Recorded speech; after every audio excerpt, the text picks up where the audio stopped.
உங்கள் பிள்ளை வர வேண்டாம் என்று சொல்லவில்லை. அவருக்கும் முழு உரிமை உண்டு.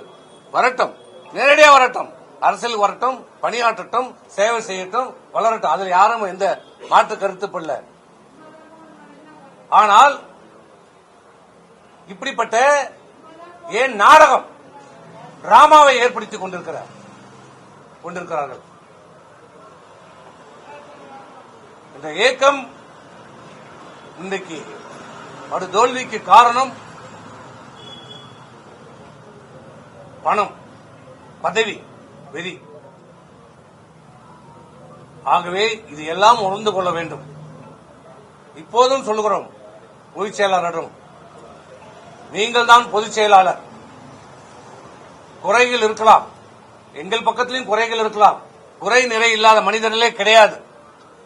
ஆனால் ஒரு தலைமை பொறுப்புக்கு வந்தவர் என்ன செய்ய வேண்டும்? எல்லோரும் அரவணைத்து செல்ல வேண்டும். குறைகளை சுட்டிக்காட்ட வேண்டும். ஆனால் அதற்கு நேர்மாறாக போகிறவர்கள் போகட்டும், யார் வேண்டுமானாலும் போகட்டும், போக வேண்டும் என்ற சூழ்நிலையை உருவாக்கப்படுகிறது. இப்படிப்பட்ட நிலைமையை போக்கப்பட வேண்டும், தவிர்க்கப்பட வேண்டும். மீண்டும் அனைத்து இந்திய அண்ணா திராவிட முன்னேற்ற கழகம் வலிமையான ஒரு இயக்கமாக உருவாக்கப்பட வேண்டும்.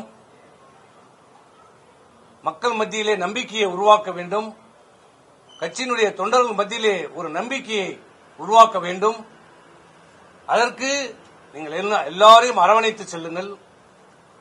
நாங்கள் அன்றைக்கே சொன்னதுதான், தோல்விக்கான காரணத்தை ஆராயுங்கள். இதுவரை இல்லை. 2024 நாடாளுமன்றத்தில் சொன்னோம், அப்போதும் நீங்கள் செவிசாய்க்கவில்லை.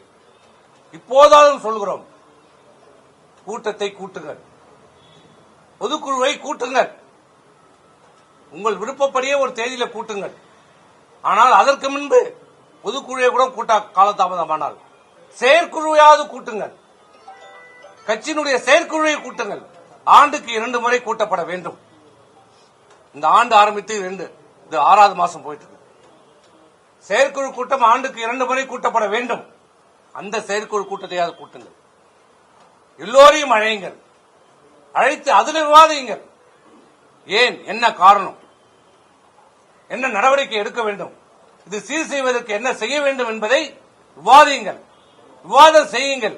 ஏன் அஞ்சுகிறீர்கள், ஏன் அச்சப்படுகிறீர்கள்?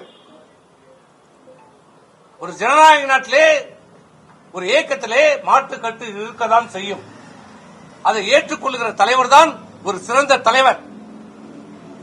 ஏன் புரட்சித் தலைவி அம்மா போல தனக்கு மாற்று கருத்து சொல்லுவீர்கள் எல்லாம் திருப்பணும் இயக்கத்தில் இணைத்து அவர்களுக்கு அமைச்சர் பதவி தரல, புரட்சித் தலைவர் தரல.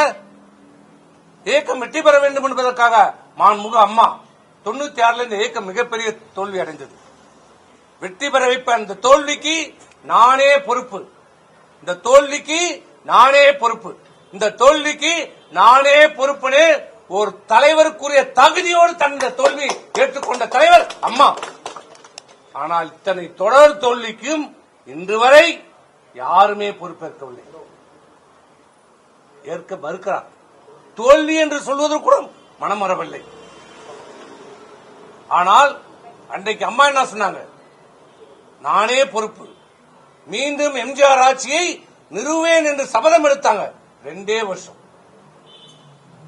அம்மாவோட பெரிய தலைவர் யாருமே கிடையாது. அப்படிப்பட்ட அம்மா பாட்டாளி மக்கள் கட்சி அலுவலகத்துக்கு சென்றாங்க, நேரடியா போனாங்க. மதிமுக அலுவலகத்துக்கு சென்றாங்க, அந்த படி ஏற முடியாது, குறுகிய படியில் ஏறி போனாங்க.